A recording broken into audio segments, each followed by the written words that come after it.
Hi, I'm Diana And I'm Paula Buell.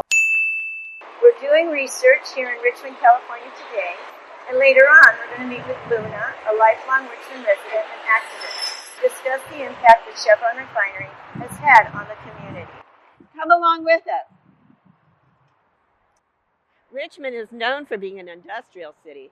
Its shipyards built over 700 ships during World War II, and the Chevron refinery, built in 1902, has been a major oil hub for a century. Yes, the Chevron refinery. Let's talk about it.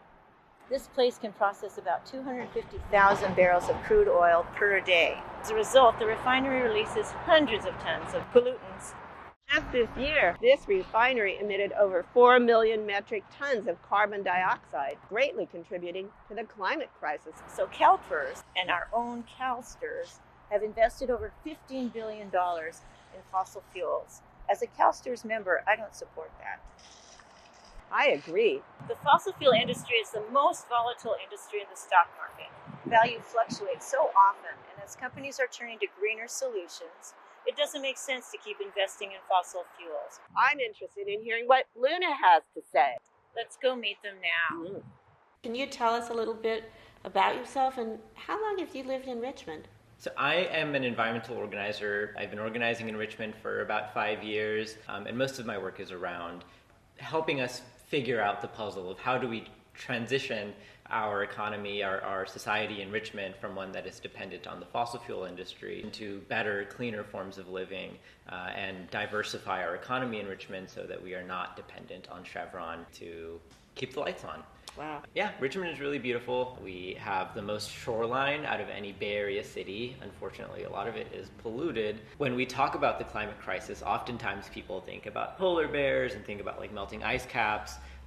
But I think for community members like us, the question is like, what about us? You know, what about the people that are living right next to the refineries, the people that are living along shorelines that are starting to creep up, you know, the children that are growing up with asthma, families living generation after generation with respiratory issues because they live next to these industries. We are affected as frontline communities in so many different ways, whether it's the flaring from refineries, the danger of living next to CO2 pipelines, or, you know, communities that are fighting with wildfires. But there's a lot of passionate community members that are doing a lot of work to make sure that sites like the Zeneca site along the South Shoreline are cleaned up and that the refinery's pollution is reduced, but also like thinking long term, like how do we make sure that today Chevron is being a good neighbor, but also that we are planning for a future where Chevron is not a neighbor, where they are no longer here. It's in the best interest of all of us to make sure that our transition